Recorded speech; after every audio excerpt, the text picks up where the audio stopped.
তো সায়ন, তোমাকে ধন্যবাদ। আর যারা আছে না কেন সবাইকে ধন্যবাদ জানিয়ে আজকের ক্লাস আমরা শুরু করতে যাচ্ছি। তো আমি প্রথমে স্ক্রিন শেয়ারে চলে যাই।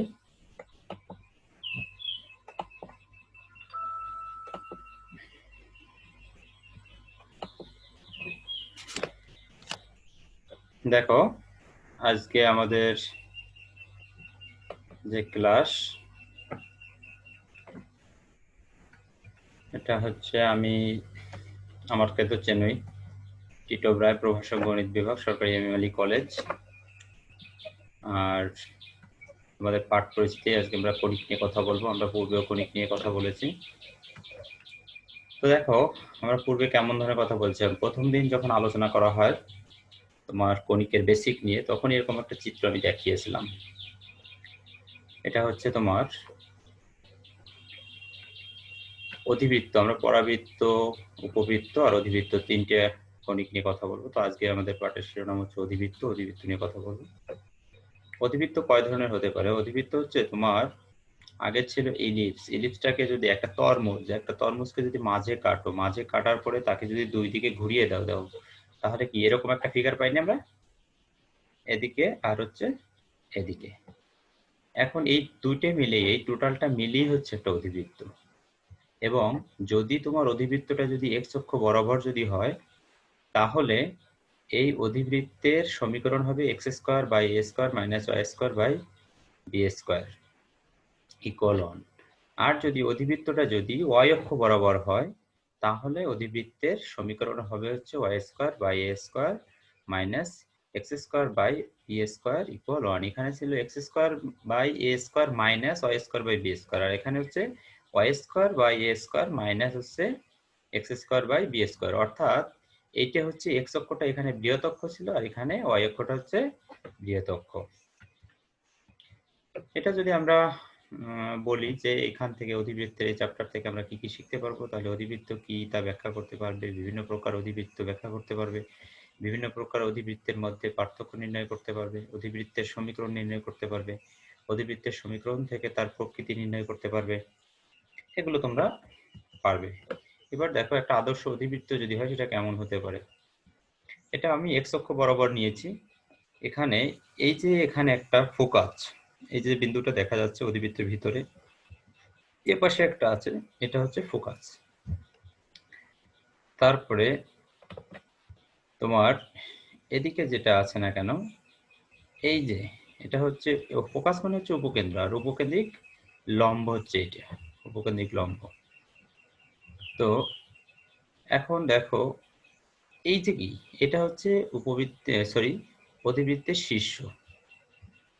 এটা হচ্ছে অধিবৃত্তের শীর্ষ। আর হচ্ছে কি, আর দেখো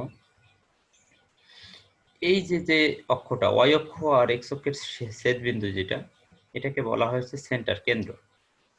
তাহলে আমরা দেখলাম ফোকাস দেখলাম, অর্থাৎ উপকেন্দ্র দেখলাম, শীর্ষ দেখলাম, আমরা কেন্দ্র দেখলাম। এখন দেখো এই যে উপকেন্দ্র আর হচ্ছে এই শীর্ষ, আর এই যে যে রেখাটা, এই রেখাটাকে বলা হচ্ছে তোমার নিয়ামক রেখা।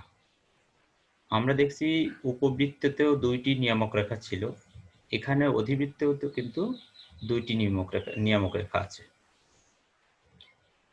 এই হচ্ছে আমাদের মোটামুটি ভাবে একটা অধিবৃত্তের মূল যে পয়েন্টগুলো।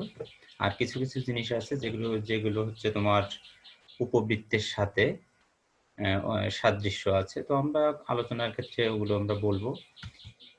এবার দেখো, একটা আদর্শ অধিবৃত্তের যে উপাদানগুলো থাকে সেটা হচ্ছে কি, যদি আমাদের এই যে x square by a square minus y square by b square equal যদি 1 হয়, অর্থাৎ অধিবৃত্তটা যদি এক্স অক্ষ বরাবর যদি অবস্থান করে, তাহলে আমরা যে প্রপার্টিজ গুলো পাবো সেগুলো একটু দেখি। আমরা কেন্দ্রের স্থানাঙ্ক অর্থাৎ এক্স অক্ষ এবং ওয়াই অক্ষের যে ছেদ বিন্দু আছে সেটা 0 0।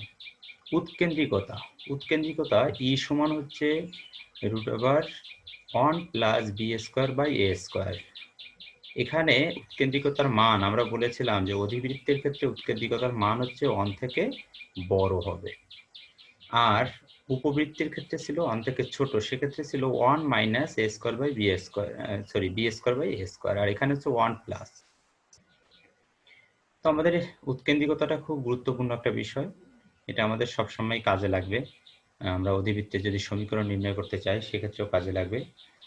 আর যদি আমরা অন্যান্য সমীকরণ নির্ণয় করতে চাই, তারপরে আরো অনেক কিছু আছে এখানে নিচে আমরা দেখবো যে কোথায় কোথায় কাজে লাগে। উপকেন্দ্র দ্বয়ের স্থানাঙ্ক, উপকেন্দ্র দ্বয়ের স্থানাঙ্ক হবে প্লাস মাইনাস এই 0। শীর্ষবিন্দুর স্থানাঙ্ক হবে প্লাস মাইনাস এ 0।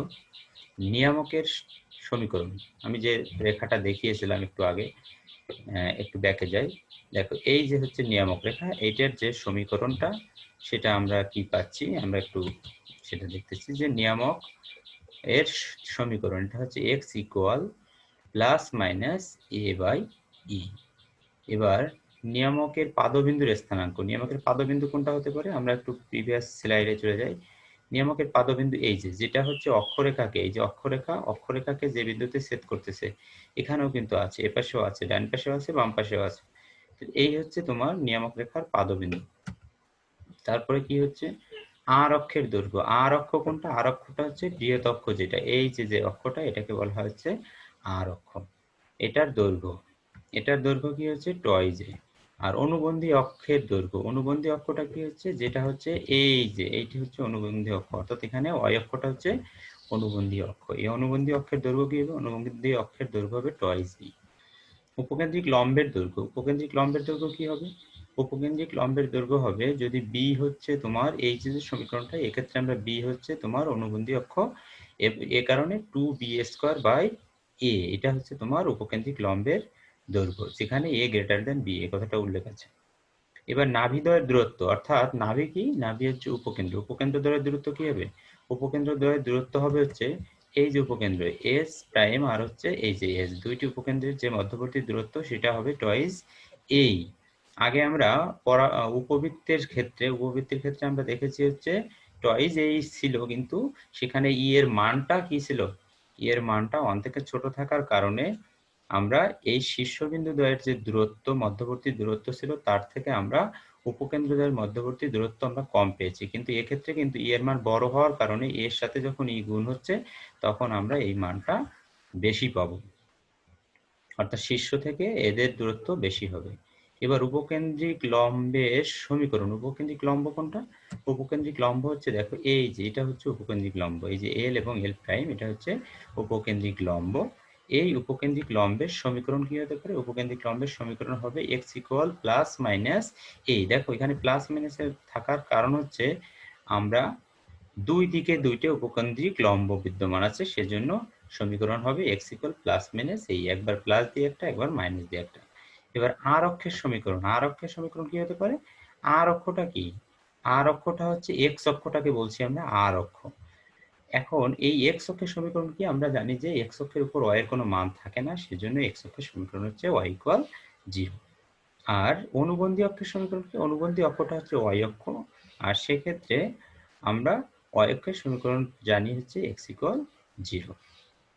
নিয়ামক দ্বয়ের মধ্যবর্তী দূরত্ব, নিয়ামক দ্বয় কি, নিয়ামক দ্বয়ের মধ্যবর্তী দূরত্ব, এটা আমরা পূর্বের স্লাইডে পাবো। নিয়ামক দ্বয় এই যে এই একটা নিয়ামক রেখা আর হচ্ছে এই নিয়ামক রেখা, এদের মধ্যবর্তী দূরত্ব, এই দূরত্বটা হচ্ছে a বাই ই হবে, টয়েস এ, সরি নিয়ামক দ্বয়ের মধ্যবর্তী দূরত্ব, নিয়ামক দ্বয়ের মধ্যবর্তী দূরত্ব হচ্ছে টয়েস এ বাই হচ্ছে ই হবে।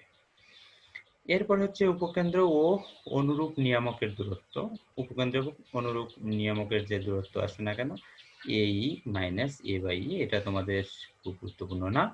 আমরা এই পর্যন্ত, অর্থাৎ 14 নম্বর পর্যন্ত যে প্রপার্টিগুলো আমরা দেখলাম, এটা খুবই গুরুত্বপূর্ণ, তোমাদের এগুলো সবার মনে রাখতে হবে। এরপরে দেখো সমীকরণটা যদি y² বাই b² মাইনাস হচ্ছে x² বাই a² ইকুয়াল যদি 1 হয়, অর্থাৎ আমরা পূর্বে চলে যাই, একটু দেখি এই যে ফিগারটা দেখেছিলাম, এই যে এই অধিবৃত্তটা যদি এভাবে হয়, অর্থাৎ y অক্ষ বরাবর যদি হয়, তখন সমীকরণটা হচ্ছে y² বাই a² মাইনাস হচ্ছে x² b² ইকুয়াল হচ্ছে 1। তাহলে এই ক্ষেত্রে আমরা যে প্রপার্টিস গুলো পাবো সেগুলো আমরা দেখবো। দেখো এখানে এই y অক্ষটা হচ্ছে আর অক্ষ, আর অনুবন্ধী অক্ষ হচ্ছে x অক্ষ। তাহলে আমরা একটু চলে যাই, দেখি কি কি আছে প্রপার্টিস গুলো। দেখো তাহলে কি হবে, কেন্দ্রের স্থানাঙ্ক একই হবে 0 0। উৎকেন্দ্রিকতা কি হবে? ই ইকুয়াল হবে √1 plus a square by b square. আগে ছিল 1 plus b square by a square, অর্থাৎ যে অক্ষটা বড় হবে এর মান যদি তোমার কি হয় বড় হয় তাহলে সেটা নিচে যাবে, আর বি এর মানটা যদি ছোট হয় তাহলে সেটা উপরে থাকবে। এখানে কি হচ্ছে, এখানে উল্টাটা, এখানে বি এর মান বড় এর মান ছোট, সুতরাং এটা এ স্কোয়ারটা উপরে হবে, বি স্কোয়ারটা নিচে হবে। উপকেন্দ্রদ্বয়ের স্থানাঙ্ক, উপকেন্দ্রদ্বয়ের স্থানাঙ্ক হবে 0 প্লাস মাইনাস বি। আগে ছিল প্লাস মাইনাস এই 0, কারণ কি তখন এক্স অক্ষের উপর ওয়াই এর মান 0 ছিল, আর এখন হচ্ছে ওয়াই অক্ষের উপর, সুতরাং এক্স এর মান 0। শীর্ষবিন্দুদ্বয়ের স্থানাঙ্ক আগে ছিল প্লাস মাইনাস এ 0, আর এখন হবে 0 প্লাস মাইনাস বি। নিয়ামকের সমীকরণ হবে x equal plus minus b by a e. নিয়ামকের পাদবিন্দুর স্থানাঙ্ক একইভাবে আগে যেটা দেখিয়েছিলাম, এখানেও সেটি একটু দেখো। একটু পূর্বের ফিগারে চলে যাই আমরা। এই যে এখান দিয়ে যদি আমরা একটা রেখা অঙ্কন করি তাহলে এই বিন্দুটা হবে হচ্ছে নিয়ামকের পাদবিন্দু। তো নিয়ামকের সমীকরণ গেল, নিয়ামকের সমীকরণ x equal plus minus b by e, তারপরে নিয়ামকের পাদবিন্দুর স্থানাঙ্ক 0 plus minus b by e. আর অক্ষের দৈর্ঘ্য আগে ছিল 2a, এখন হবে 2b, আর অনুবন্ধী অক্ষের দৈর্ঘ্য আগে ছিল 2b, এখন হবে 2a। উপকেন্দ্রিক লম্বের দৈর্ঘ্য, উপকেন্দ্রিক লম্ব যেটা আছে উপকেন্দ্র দিয়ে যে লম্বটা আমরা পেয়ে থাকি তার দৈর্ঘ্য এবার হবে, যেহেতু এটা এখানে ছোট সুতরাং এখানে 2a স্কোয়ার বাই বি হবে, যেখানে a লেস দ্যান বি। নাভিদ্বয়ের দূরত্ব আগে ছিল 2a, আর এখন হবে 2b। তারপরে উপকেন্দ্রিক লম্বের সমীকরণ হচ্ছে y equal plus minus b. কারণ কি উপকেন্দ্রিক লম্ব যেটা আছে এটা কাকে ছেদ করবে? এটা ছেদ করবে y অক্ষকে এবং x অক্ষের সমান্তরাল হবে, সেজন্য তার সমীকরণ হচ্ছে y equal b e plus minus b, একবার নিচের দিকে আর একবার উপরের দিকে সমীকরণ দুটো থাকবে। আর অক্ষের সমীকরণ হচ্ছে x ইকুয়াল 0, আর অক্ষটা হচ্ছে এখানে y অক্ষ, সুতরাং এখানে y অক্ষ যদি হয় y অক্ষের সমীকরণ আমরা জানি হচ্ছে x ইকুয়াল 0। আর অনুবন্ধী অক্ষের সমীকরণ, অনুবন্ধী অক্ষটা হচ্ছে এখানে x অক্ষ, যার সমীকরণ হচ্ছে y ইকুয়াল 0। নিয়ামক দ্বয়ের মধ্যবর্তী দূরত্ব আগে ছিল 2a বাই ই, এখানে হবে 2b বাই ই। আর নিচে যেটা আছে উপকেন্দ্র ও অনুরূপ নিয়ামকের দূরত্ব, সেটা হচ্ছে b মাইনাস b বাই ই। এটা খুব বেশি ইম্পর্টেন্ট না। তাহলে আমরা এইটা কিন্তু খুবই গুরুত্বপূর্ণ। এই যে আমি যেটা দেখালাম না কেন, একটা আদর্শ অধিবৃত্তের সমীকরণের ক্ষেত্রে যে যে প্রপার্টিস গুলো আছে, যে যে উপাদানগুলো আমাদের দরকার, সেগুলো আমি এখানে আলোচনা করলাম। অবশ্যই তোমরা এটা খুব ভালো করে দেখবে, কারণ কি এই যে অংশটা, এই অংশটা যদি জানো তাহলে তোমার অধিবৃত্তের সমীকরণ নির্ণয় করা বা সমীকরণ থেকে অধিবৃত্তের যে উপাদানগুলো আছে না কেন এই উপাদানগুলো সব নির্ণয় করা খুবই সহজ হবে। সুতরাং এটাকে অবশ্যই মনে রাখতে হবে। এবার আমরা উৎকেন্দ্রিকতা, নিয়ামক রেখা ও অধিবৃত্তের সমীকরণ সম্বলিত যে সমস্যাগুলো আমাদের আসতে পারে, যেমন আমাদের সমীকরণ নির্ণয় করতে আসতে পারে, অথবা একটা সমীকরণ থেকে বিভিন্ন উপাদান এগুলো বের করে আসতে পারে, তো আমরা সেগুলো একটু দেখব। একটা সমীকরণ দেখো, একটি অধিবৃত্তের সমীকরণ নির্ণয় করো যার উপকেন্দ্র হচ্ছে 1 এবং উৎকেন্দ্রিকতা হচ্ছে √3 এবং নিয়ামক রেখার সমীকরণ হচ্ছে 2x প্লাস y ইকুয়াল হচ্ছে 1। তাহলে আমরা এই যে প্রবলেমটা আছে এখানে কি বলছে, একটা অধিবৃত্তের সমীকরণ বের করতে বলছে। সমীকরণ বের করতে বলছে, সেখানে কি আছে, উপকেন্দ্র আছে, একটা উপকেন্দ্র দেওয়া আছে, উৎকেন্দ্রিকতা দেওয়া আছে, আর নিয়ামক রেখার সমীকরণ দেওয়া আছে। তাহলে আমরা জানি, আমরা আগেই প্রথম যখন কণিকে আলোচনা করেছি, বেসিক যখন আলোচনা করেছিলাম, তখন বলেছিলাম যে আমাদের একটা কণিকের সমীকরণ নির্ণয় করার জন্য একটা তুলনা আছে, সেটা হচ্ছে এসপি সমান পিএম, এসপি সমান ইপিএম, একটা কণিকের যে কোনো কণিক যদি হয় এসপি সমান ইপিএম, সেখানে ই এর মানের উপর ডিপেন্ড করে যে কেমন হবে।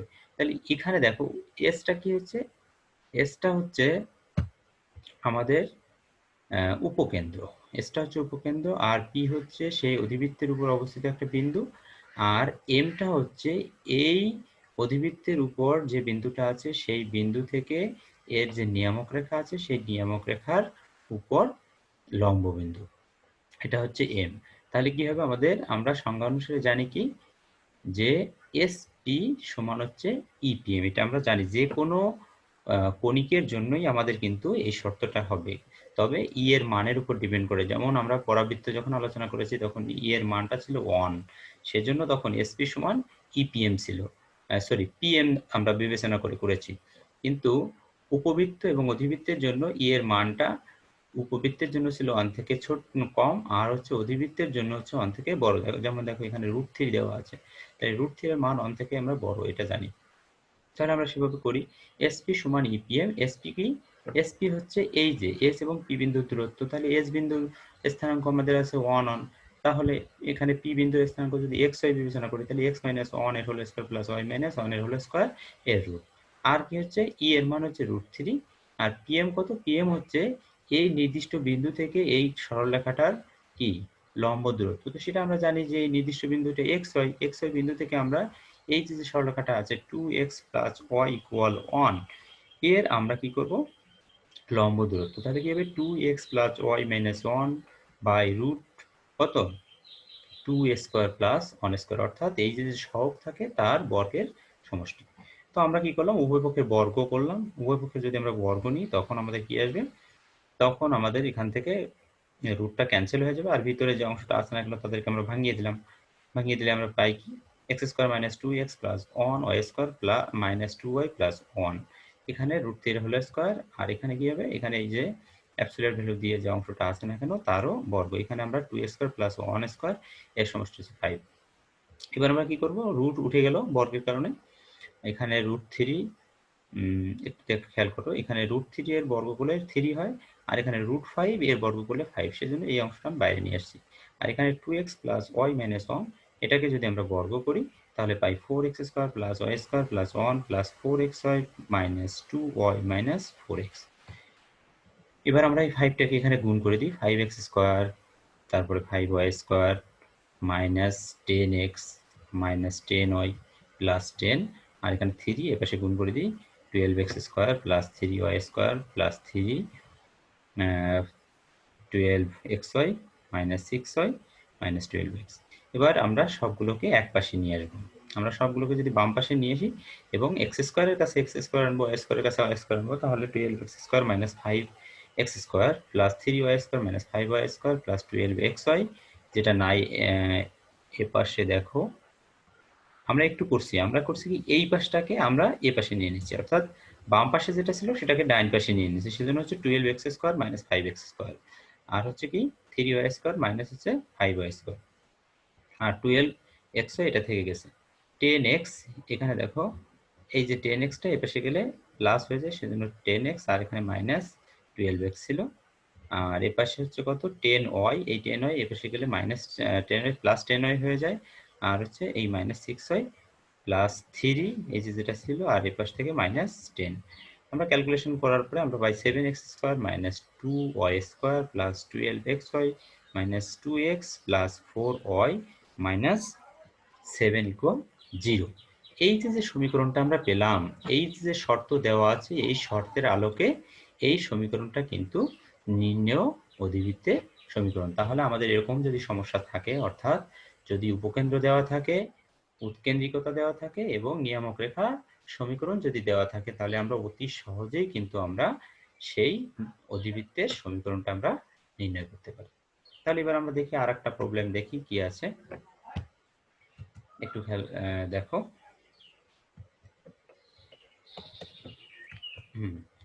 এবার কি আছে, এবার দেখো একটা অধিবৃত্তের সমীকরণ দেওয়া আছে, যেটা মনে হচ্ছে যে x² / 144 - y² / 25 = 1 অধিবৃত্তের উপকেন্দ্রদ্বয়ের স্থানাঙ্ক বের করতে বলছে, উপকেন্দ্রিক লম্বের দৈর্ঘ্য নির্ণয় করতে বলছে, নিয়ামক রেখার সমীকরণ নির্ণয় করতে বলছে, আর অক্ষ ও অনুবন্ধী অক্ষের দৈর্ঘ্য নির্ণয় করতে বলছে। তাহলে দেখো এর জন্য আমরা কি করব, আমরা অধিবৃত্তের সমীকরণটা নিলাম, আমরা এইটাকে আদর্শ অধিবৃত্তের সাথে যদি তুলনা করি, অর্থাৎ এই যে দেখো x² / 144 - y² / 25 = 1, এটাকে আমরা যদি আদর্শ অধিবৃত্তি রূপান্তর করি তাহলে x square by 12 square minus y square by 5 square equal হচ্ছে 1। আর হ্যাঁ, এতকে আমরা x square by a square minus y square by b square equal 1 এর সাথে যদি আমরা তুলনা করি তাহলে আমরা কি পাচ্ছি? তুলনা করে আমরা a পাচ্ছি এখানে কত 12 আর b পাচ্ছি কত? b পাচ্ছি হচ্ছে 5 এবং যেখানে কি হচ্ছে a বড় আর হচ্ছে b হচ্ছে ছোট। সুতরাং e কত হবে? e হচ্ছে আমরা দেখো আমরা দেখেছিলাম যে যদি আমাদের a যদি বড় হয় আর b যদি ছোট হয় তাহলে আমরা উৎকেন্দ্রিকতা পাবো হচ্ছে √1 plus b square by a square. তো আমরা কি করলাম সেটা যদি আমরা নিই তাহলে আমরা দেখি যে 1 প্লাস 25 বি স্কয়ার ছিল 25 আর এ স্কয়ার ছিল 144। তোমরা মিউট হয়ে যাও, সবাই মিউট হয়ে যাও। ইকুয়াল হচ্ছে আমরা এখানে বসলাম 144 প্লাস হচ্ছে 25 হচ্ছে 144 ইকুয়াল হচ্ছে আমরা যদি করি এই লসাগু করে তারপরে যোগ করলাম উপরেরটা হলো কত 169 বাই 144। যদি আমরা এটাকে রুট করি তাহলে 13/12। তোমাদের কথা শোনা যাচ্ছে? শব্দ হচ্ছে তো? সবাই মিউট হয়ে যাও।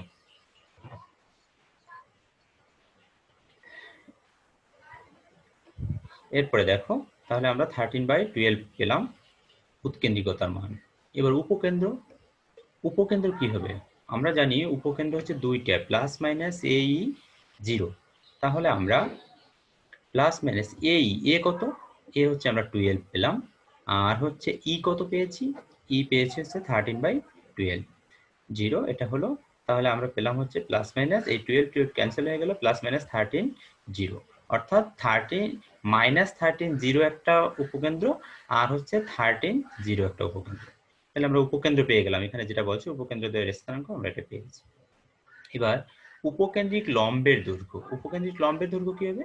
আমরা জানি যে যেহেতু বি হচ্ছে আর অক্ষটা অর্থাৎ বি এর মানটা হচ্ছে ছোট, তাহলে আমাদের উপকেন্দ্রিক লম্বের দৈর্ঘ্য হবে 2b স্কয়ার বাই a। তাহলে 2b স্কয়ারের মান 25, a এর মান হচ্ছে 12, তাহলে আমরা 25/6 পেলাম। এবার হচ্ছে নিয়ামকের সমীকরণ। নিয়ামকের সমীকরণ হচ্ছে x equal plus minus a by e। তাহলে নিয়ামকের সমীকরণ x equal plus minus a by e হলে কি হবে? a এর মান হচ্ছে 12 প্লাস মাইনাস 12 বাই হচ্ছে কত 13/12। 13/12টা হচ্ছে e এর মান, অর্থাৎ a কে e দ্বারা ভাগ করলে যা পাই। এবার আমাদের কি হবে? এবার আমরা যদি এটাকে উল্টাই দিই তাহলে কি হবে? 13 নিচে থাকবে আর এই 12 উপরে গেলে 12 × 12 মানে 144। তার মানে এবার আমরা কি করব? এবার আমরা এই যে 13 কে যদি x এর সাথে গুণ করে দিই তাহলে 13x ইকুয়াল হচ্ছে প্লাস মাইনাস 144। তাহলে 13x এটাকে এপাশে নিয়ে আসলে প্লাস মাইনাস 144 ইকুয়াল 0। এটা আমরা সমীকরণ পেয়েছি। এখন এই সমীকরণ কয়টা হয়েছে? দুইটা সমীকরণ, এখানে একটা প্লাস দিয়ে আর একটা হচ্ছে মাইনাস দিয়ে। এবার হচ্ছে আর অক্ষের দৈর্ঘ্য। তাহলে আমরা কি পেলাম? উপকেন্দ্র পেলাম, উপকেন্দ্রিক লম্বের দৈর্ঘ্য পেলাম আর হচ্ছে কি নিয়ামক রেখার সমীকরণ পেয়ে গেলাম আমরা। এবার হচ্ছে আর অক্ষ অনুবন্ধী অক্ষের দৈর্ঘ্য নির্ণয়। তাহলে আর অক্ষের দৈর্ঘ্য কি? আর অক্ষ হচ্ছে বৃহৎ অক্ষ। এটা আমরা জানি যে এ যেহেতু গ্রেটার দেন, এ হচ্ছে বড়, এখানে এ হচ্ছে 12 আর বি হচ্ছে 5, তাহলে এ হচ্ছে বড়। সুতরাং আমাদের কি হবে? আমাদের বৃহৎ অক্ষের বা আর অক্ষের দৈর্ঘ্য হবে 2a।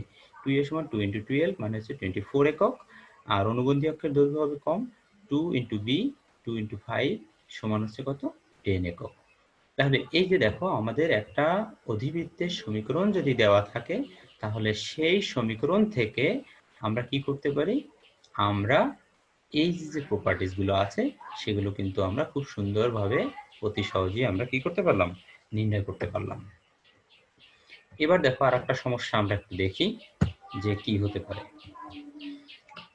একটি অধিবৃত্তের সমীকরণ নির্ণয় করো। আগে আমরা খুব সহজ একটা অধিবৃত্তের সমীকরণ আমরা নির্ণয় করেছি, যেখানে উপকেন্দ্র দেওয়া ছিল আর হচ্ছে তোমার কি দেওয়া ছিল? উৎকেন্দ্রিকতা দেওয়া ছিল আর নিয়ামক রেখার সমীকরণ দেওয়া ছিল। আর এখন আমরা কি বের করবো? এখন আমরা বের করবো একটি অধিবৃত্তের সমীকরণ নির্ণয় করো যা 6, 4 ও -3 বিন্দু দিয়ে অতিক্রম করে, এর কেন্দ্র মূল বিন্দুতে এবং আর অক্ষ x অক্ষ হলে আমরা সমীকরণটা নির্ণয় করতে পারবো। দেখো এখানে একটু হালকা একটু জটিলতা আছে, আমাদের এটা সমস্যা নেই, আমরা পেয়ে যাব।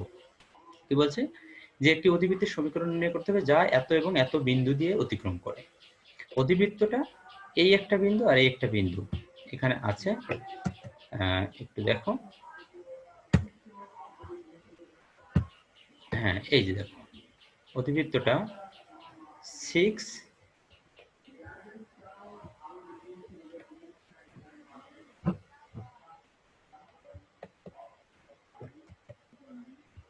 হ্যালো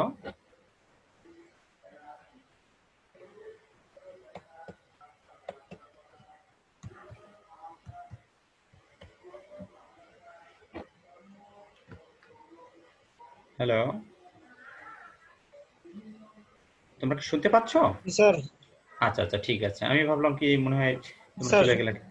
আচ্ছা ঠিক আছে, দেখো তাহলে এবার আমরা কি হচ্ছে একটি অধিবৃত্তের সমীকরণ নির্ণয় করো যা 6 4 ও -3 1 বিন্দু দিয়ে অতিক্রম করে, এর কেন্দ্র মূল বিন্দুতে এবং আর অক্ষ এক্স অক্ষ, অর্থাৎ আর অক্ষ মানে বৃহৎ অক্ষটা এক্স অক্ষ, অর্থাৎ এই অধিবৃত্তটা কি আছে এক্স অক্ষ বরাবর হবে। তাহলে আমরা কিভাবে নির্ণয় করতে পারি? এক্ষেত্রে দেখো আমাদের উৎকেন্দ্রিকতা বের করা আদৌ সম্ভব না এত তাড়াতাড়ি। তাহলে আমরা এখানে আর অক্ষ যদি এক্স অক্ষ হয় তাহলে সেই অধিবৃত্তের সমীকরণটা কেমন হয় সেটা আমরা জানি। সেটা আমরা কেমন জানি যে x square by a square minus y square by b square equal 1। এটা আমরা ধরে নিলাম, মনে করি নির্ণয় সমীকরণটা হচ্ছে x square by a square minus y square by b square equal 1। এটা ধরে নিলাম। তাহলে কি হবে 1 নং অধিবৃত্তের কেন্দ্র মূল বিন্দুতে এবং আর অক্ষ এক্স অক্ষ এবং অনুবন্ধী অক্ষ কি হবে? তাহলে যদি আর অক্ষটা এক্স অক্ষ হয় তাহলে অনুবন্ধী অক্ষটা হবে ওয়াই অক্ষ। যেহেতু 1 নং সমীকরণ সে কোন কোন বিন্দু দিয়ে যায় 6 4 আর হচ্ছে -3 1 বিন্দু দিয়ে যায়। তাহলে এই বিন্দু থেকে আমি যদি হয় তাহলে আমরা x এর জায়গায় প্রথমে 6 বসাবো আর এখানে 4 বসাবো। আবার -3 1 বিন্দুগামী, সেজন্য আমরা x এর জায়গায় -3 বসাবো, y এর জায়গায় 1 বসাবো। যদি আমরা বর্গ করে দিই তাহলে এখানে আছে 36 by a square minus 16 by b square equal 1। এই একটা সমীকরণ পেলাম। আবার এখানে 9 বাই a স্কয়ার -3 এর বর্গ করলে 9 পাই, 9 বাই a স্কয়ার মাইনাস হচ্ছে 1 বাই b স্কয়ার ইকুয়াল 1। তাহলে এই যে দেখো আমরা দুইটি সমীকরণ পেয়ে গেলাম। এই সমীকরণ দ্বয়কে আমরা সমাধান করে আমরা a এবং b এর মান যদি বের করতে পারি তাহলেই আমাদের কি হয়ে যাবে, আমরা এই অধিবৃত্তের সমীকরণ পেয়ে যাব। তাহলে আমরা কি করব? আমরা বিভিন্ন পদ্ধতিতে আমরা সমাধান করতে পারি। তাহলে আমরা কি করি? আমরা এখানে এই 2 নং সমীকরণ থেকে যদি 3 নং সমীকরণকে যদি 4 দ্বারা বিয়োগ করি, যেমন এই যে হচ্ছে 2 নং সমীকরণ, আর এই 3 নং সমীকরণ যেটা আছে না কেন, এই 3 নং সমীকরণকে আমরা যে 4 দ্বারা বিয়োগ করি, গুণ করলে এখানে কি 4 নং 36 হয়ে যাবে। আর এখানেও 36 আছে, 36 বাই a স্কয়ার, এখানে 36 বাই a স্কয়ার হয়ে যাবে। যদি আমরা বিয়োগ করি তাহলে এই পদটা এটা ক্যান্সেল হয়ে যাবে, এর টার্মটা থাকবে কি, এটাকে যদি আমরা 4 দ্বারা গুণ করি তাহলে -16 বাই b স্কয়ার, আর এখানে হবে -4 বাই বি স্কয়ার, মাইনাস হচ্ছে প্লাস হয়ে যাবে। যখন আমরা ক্যালকুলেশন করব তখন হয়ে যাবে হচ্ছে এখানে একটু আছে দেখো -12 বাই বি স্কয়ার, এটা কিন্তু 12 বাই -12, এখানে দাগ আছে ভাগ বি স্কয়ার ইকুয়াল হচ্ছে -3। তাহলে এবার আমরা কি করব, এটাকে যদি আমরা একটু কাটাকাটি দিই, বি স্কয়ারটাকে এ পাশে নিয়ে নিই, -3 এ পাশে আসে, তাহলে 12 এর সাথে -3 -12 এর সাথে -3 যদি ক্যান্সেল হয় তাহলে 4 থাকে, অর্থাৎ বি স্কয়ার ইকুয়াল 4 হলো। এবার বি স্কয়ারের মানটা যদি আমরা যে কোনো একটা সমীকরণে যদি আমরা বসায় দিই, 3 নং সমীকরণে যদি আমরা বসায় দিই বি স্কয়ারের মান, তাহলে 1/4, এই যে 1/4 হলো 9 বাই a স্কয়ার মাইনাস 1/4 সমান 1। আমরা 9 বাই a স্কয়ার রেখে দিলাম, এ পাশে গেল 5/4 পেলাম। এরপরে কি হলো, আমরা যদি আর গুণ করি তাহলে a স্কয়ার সমান কত হবে, a স্কয়ার সমান হবে 36/5। তাহলে এই যে দেখো আমরা a স্কয়ারের মানটা কিন্তু আমরা পেয়ে গেছি, আর এখানে b স্কয়ারের মানও পেয়ে গেছি। তাহলে আমরা a স্কয়ারের মান এখানে বসায় দেবো আর b স্কয়ারের মান এখানে বসায় দেবো। যদি আমরা বসিয়ে দিই তাহলে আমাদের কি হবে, আমরা কিন্তু এই কি যে অধিবৃত্তটা আমরা নির্ণয় করতে চেয়েছিলাম সেই অধিবৃত্তের সমীকরণ আমরা এই যে পেয়ে গেলাম। তাহলে দেখো আগেরটা খুব সহজ ছিল, এটা একটু জটিল থাকলেও কিন্তু আমরা বুঝতে পারলে এটা কোনো ব্যাপারই না, যে আমাদের কি আছে, অধিবৃত্তের উপর দিয়ে অবস্থানকারী দুইটি বিন্দু দেওয়া আছে এবং তোমার কি আছে বলা আছে যে এর আর অক্ষটা হচ্ছে এক্স অক্ষ এবং কেন্দ্র মূল বিন্দুতে। তাহলে আমরা কি করব, অধিবৃত্তের সমীকরণ নির্ণয় করতে পারবো আমরা। এভাবে যদি কোনো সমস্যা থাকে তাহলে কিন্তু নির্ণয় করা সম্ভব। তাহলে এবার আমরা মোটামুটি ভাবে সব অঙ্ক শিখলাম। দেখি আজকে কি কি আলোচনা করেছি আমরা। অধিবৃত্তের দেখো উপকেন্দ্র কিভাবে বের করতে হয়, কি কোথায় থাকে সেটা আমরা দেখেছি, আলোচনা করেছি। শীর্ষবিন্দু কি অধিবৃত্তে সেটা দেখেছি। অধিবৃত্তের উৎকেন্দ্রিকতা কি সেটা আমরা দেখেছি। উপকেন্দ্রিক লম্বের দৈর্ঘ্য কি সেটাও আমরা দেখেছি। সমীকরণ নির্ণয় করতে হয় কিভাবে উপকেন্দ্রিক লম্বে সেটা আমরা বের করেছি। দ্বিকাক্ষয়ের সমীকরণ সেটা বের করেছি। অক্ষরেখার সমীকরণ তাও আমরা দেখেছি। এবং অধিবৃত্তের সমীকরণ কিভাবে নির্ণয় করতে হয় আমরা 2-3 বারই সেটা আমরা দেখলাম। তাহলে আশা করি যে এই যে যেগুলো আমরা আলোচনা করেছি এগুলো তোমরা যদি ভালোভাবে বাসায় বসে একটু দেখো, আর আমার ক্লাসটা আমি ভিডিওটা দিয়ে দেবো, তোমরা ভালোভাবে বাসায় বসে প্রস্তুতি নিতে পারবে। এবার আমরা যদি একটু কাজের কথা বলি না কেন, নিয়ামক রেখা, উৎকেন্দ্রিকতা ও উপকেন্দ্র দেওয়া আছে এমন ক্ষেত্রে অধিবৃত্তের সমীকরণ নির্ণয় করো। আমরা খুব সহজে একেবারে প্রথমে যে আমরা প্রবলেমটা সলভ করেছিলাম সেটা আশা করি তোমরা পারবে। অধিবৃত্তের সমীকরণ হতে উপকেন্দ্র, শীর্ষ, উৎকেন্দ্রিকতা, উপকেন্দ্রিক লম্ব ও নিয়ামক রেখা নির্ণয় করো। এটা অধিবৃত্তের সমীকরণ যদি দেওয়া থাকে তাহলে এই যে প্রপার্টিজ গুলো দরকার না কেন এগুলো বের করতে পারবা। আর এটুকুন তো সবাই জানো যে একটি অধিবৃত্ত আঁকা, এগুলো এককভাবে যদি আমি এখন বলি তাহলে সবাই পারবা, এবং অধিবৃত্তের উৎকেন্দ্রিকতা কি সেটা তোমরা বের করতে পারবে। এবার তোমাদের যদি কাছায় থাকতা তাহলে তোমাদের অনেক প্রশ্ন জিজ্ঞেস করা যেত, তো এটা আমরা স্কিপ করে যাই। এবার আমরা একটু কাজ দিই। দেখো ক্লাস যেভাবেই হোক না কেন, অনলাইনে হোক আর সরাসরি হোক না কেন, কাজ তো কিছু নিতেই হবে। তো এই কাজগুলো আশা করি তোমরা বাসায় বসে একটু সলভ করবে। না পারলে আমাকে নেক্সট ক্লাসে আলোচনার সময় আমাকে বলবে যে স্যার পূর্বের ক্লাসে আমার এই সমস্যাটা ছিল, আমি একটু বুঝতে পারিনি বা চেষ্টা করেছি কিন্তু পারিনি। দেখো সেটা হচ্ছে কি যে 9x square minus 25y square equal 225 অধিবৃত্তের উপকেন্দ্র, শীর্ষবিন্দু, উৎকেন্দ্রিকতা, উপকেন্দ্রিক লম্বের দৈর্ঘ্য ও সমীকরণ, দ্বিকাক্ষয়ের সমীকরণ এবং অক্ষরেখার সমীকরণ নির্ণয় করো। এটা তোমরা আশা করি পারবে, কোনো সমস্যা হবে না, কারণ এরকম ধরনের প্রবলেম আমরা সলভ করেছি। আর একটা দেখো, যদি অধিবৃত্তের শীর্ষ এত, উৎকেন্দ্রিকতা এত ও উপকেন্দ্র 0 0 হলে অধিবৃত্তের সমীকরণ নির্ণয় করো। এটা আমরা অবশ্যই পারবো। দেখো এখানে 1/3 দিছি, আসলে এটা 1/3 হবে না, এটা 3 হবে শুধু। তোমরা একটু খেয়াল করে নাও, এটা তোমাদেরকে একটু দেখানোর জন্য। 1/3 কি উৎকেন্দ্রিকতা হবে?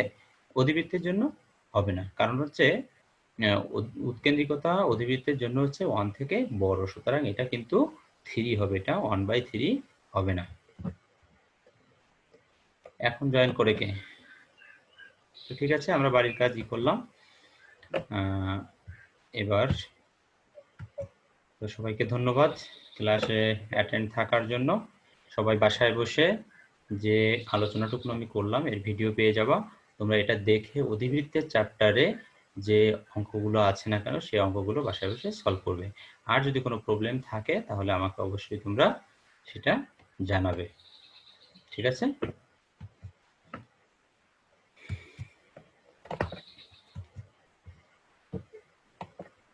তো ধন্যবাদ সবাইকে। আর তোমাদের নেক্সট ক্লাস আমি অবশ্যই বলে দেব, সেই অনুযায়ী তোমরা সবাই ক্লাস অ্যাটেন্ড করবে।